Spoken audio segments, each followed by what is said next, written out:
When I go into a massage place, first thing I say, no pop pop. I say no pop pop. Touch a tap on my wiener 2 times. Pop pop. No pop pop for me. That's what I say when I go into those places.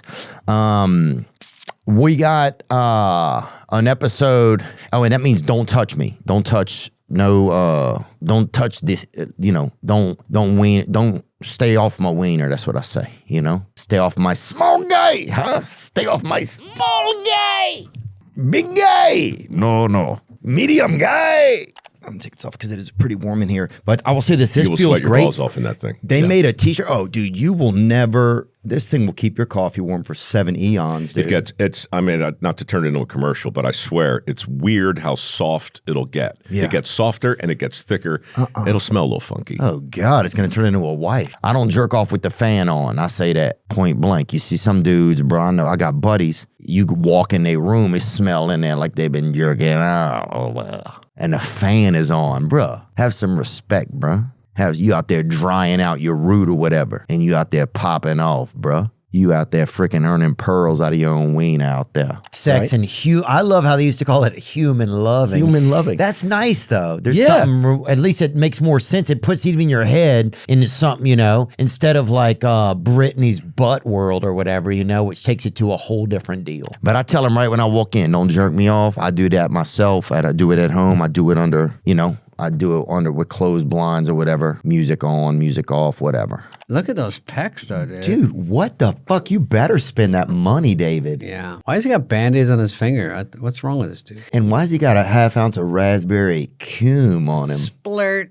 Oh, God. How many times you got to jerk off to get that? Yeah, and can you wear the cheapest chain you got? Fucking dude. Spending your money on the wrong shit. Wow. Is that a Neuralink necklace around his head? Shave your chest, you fruitcake. God, that guy's been eating his own nipples off, I bet. Hey, you want some cherry fucking pie melted down?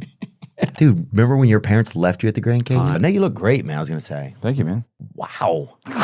Quit. No, I'm just saying, because I've seen you when you look different than this. I looked bad the last time I saw you. I wouldn't say that. I look horrible. Yeah. Horrible, yeah. You. Some days are not my best days. The act of a person commercially exchanging sex, robbing, or stealing from their sex buying client known as a trick. Got it. I got it. Okay. Yeah, I thought it was some at a sushi joint too. I'm like, damn, that shit, I like it. Yeah. I don't know. Yeah, just make sure you cook it first.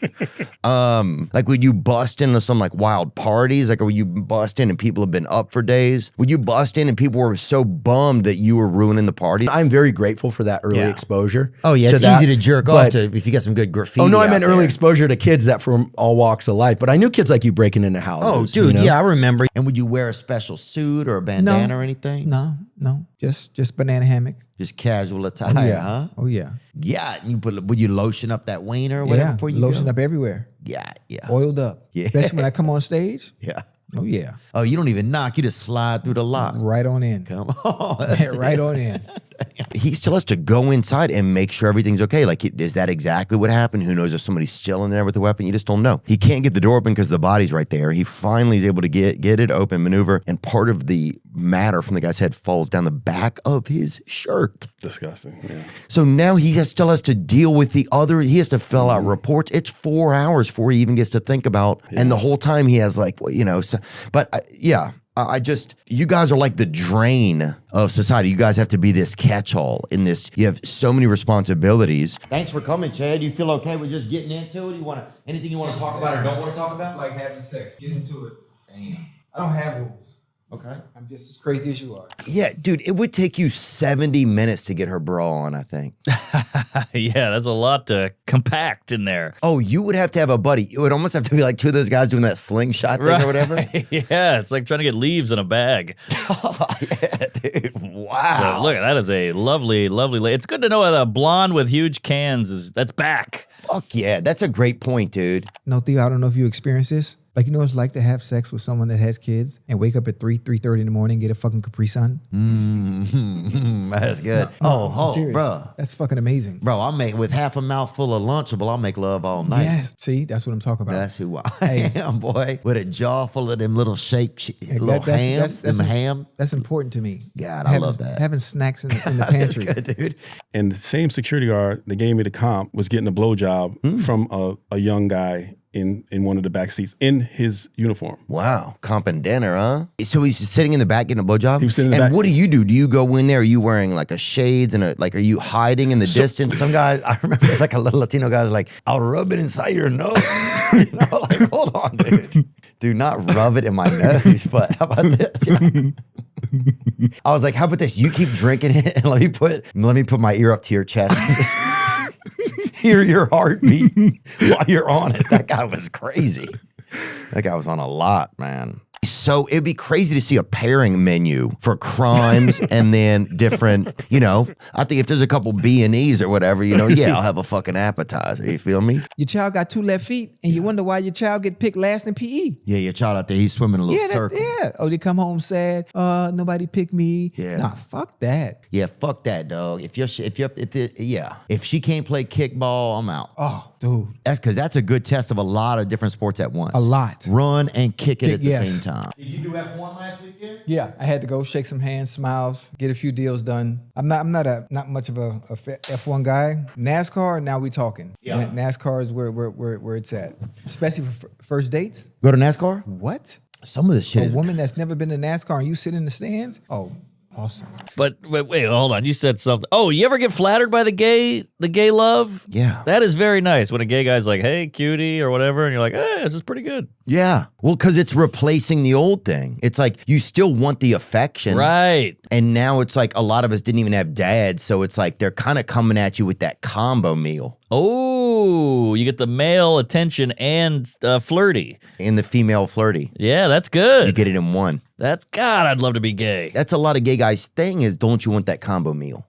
Right. You Good know? point. And he could blow the fucking chrome off your trailer hitch. Oh, dude, this is insane to be talking about. It upsets people when you change your coffee order. Like the people around you in your circle, like, I always thought you were a black coffee guy. Oh, yeah. And now what's with the cream? Or what's with the almond milk? You don't want to do that. That sends a whole different message. Yeah, definitely. In some communities, that is not good. Well, there's no It's not good. nipples on the almond. Yeah, and if you're looking for them, you are a Randy character. Well, you can't. I mean, curiosity would require some kind of cursory inspection from this milk delivery system with no nipples. I always say after a movie, I'm not doing this again. It's too hard, and everyone thinks I'm, huge pussy. But it's mentally tough. It's hard. You got to memorize stuff. You're driving all day. You're getting out there at dark, and it's such a luxury to do a movie that you can't complain to anyone. I can complain to you, but we're in it together, so we get it.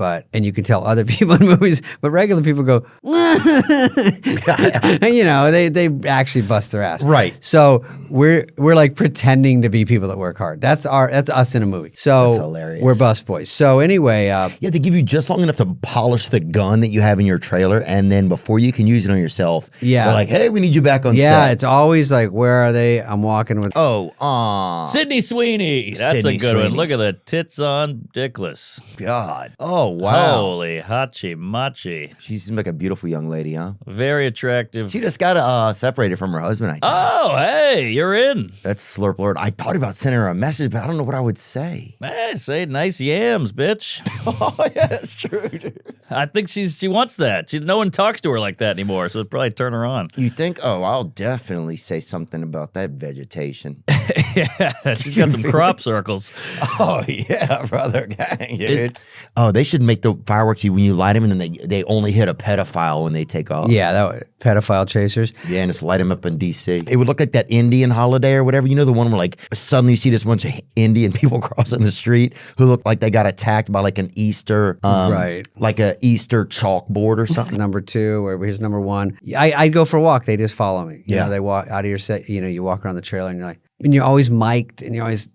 It's all, and it's fucking freezing. I thought it'd be too hot. It's freezing. So anyway, we finish it and now it's rough cutted. And now the hard part is just getting it to a point where we think it's good and you're not wasting jokes. Yeah. Like a lot of things we did had like, Theo was very good on the set of, we're actually good together because I think you're great. And if we have a scene and we do it, then we just start goofing around like a couple before we leave, get a few extra jokes in. So which one of those do we use? It's very hard because this is funny for one reason, this is funny for another. And the rest of your life, people will remember one joke and they'll never see the other 3. And you go, fuck, did we pick the right one for that? That for someone who's indecisive like me, and you are kind of too, that it's hard to do. And then you just got to pick one, lock it down, and then we'll probably, I think our next step, we'll show it to like 20, 30 people. Because you really get a feel for where there's a dead spot, where there's something that works. Yeah, you got to have honest friends look at it. Yeah, and I have friends, and friends are always going to start by saying they like it, but I haven't had fucking one person look at it yet. Same. I'm too scared. The director of all these movies, Pete Siegel, who's a great guy, he came by the set one day, and he did Anger Management and The Longest Yard and 50 First Dates and Tommy Boy and all these movies. So I said, I might have you take a look at it because I just want you as an observer, objectively, where are we with this? And that's the only guy. But I do want to, at some point, when you get your fixes in and we get something we kind of like, and then we show it. Yeah. And then that'll tell us a lot. We'll be like, oh my God, this is way funnier than we thought. They're laughing at this stuff instead of that laugh. Like, well, I didn't see that coming, like a cutaway. And then they go, oh, this feels flat. And some people might be confused. At the end, we go, where did you understand what this is? People are like, were you guys playing fucking busboys? We're like, oh boy, we're way off. Okay. You didn't get that part? Because, people don't know. They just watch it. Yeah. I mean, that's the scariest part. I feel like is trying to just like see before you show it to somebody is like, is what I think makes sense here makes sense to other people. Right, because we know it. We're too close to it. Yeah, you have no, I think it gets even jokes where people go, I see one clip and they go, oh, that's great. I go, oh, it is? Because I've seen it 10 times. I don't know what's funny anymore. Yeah. So it does take objectively, but it's so fucking stressful. What do you feel like was one of the funnest days that we had? That's a good question. It's funny because every day has an underlying stress level of knowing your lines, getting things done, losing the light. We got to get this. Is it right? Do we know what we're doing? Is it set up, blocking, all that shit? But I'm good at giving long answers that are boring. I thought it was fun when we were in the layer with the drugs. Yeah. That was kind of fun because there's a lot of people. When there's a lot of people, it's fun. Yeah, when there's a lot of people, it's fun. We kept having to go up and down that ladder like Ninja Turtles. Remember that? That was in a condemned building that... I guarantee you they should shut this down. Yeah, they had there was like asbestos like art on the walls and everything. We had to write asbestos into the script because there was so much. It was like co-starring. Yeah. And we were underneath like a Sears building in downtown and remember the alarm went off or the old heater went off in there and it just like I think it was an old nuclear reactor or something or it was a Amber Alert. It made McMuffins, I know that. Yeah. Yeah, we had, I'm trying to think, the craziest were fire don't work. It's like the ones where you'd light them and it would just come out the other side, or you would light them and then your stepdad would call your mom a whore and just drive off. Have you been in jail? Oh, yeah, I've only been in jail for one night though. You spent a whole night there? Yeah. What'd you do? We sang at the beginning, but because I was trying to fit in or whatever, and I like. What about beforehand, before you went in there? Oh, apparently giving drugs to kids. Unreal. What state? Unreal. First of all, Mississippi.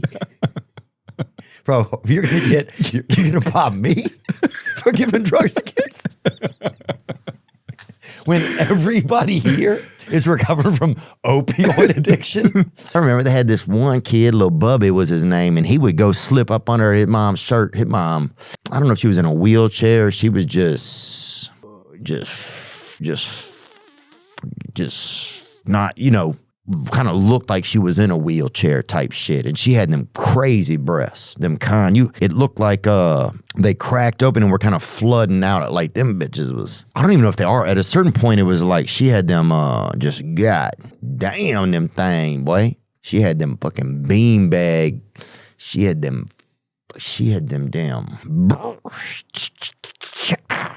You know what I'm saying? She could find somebody take a break right between her breasts. You'd find two factory workers over between her breasts, getting a nap in and betting on a horse racing. Because she had them big break time tits, boy.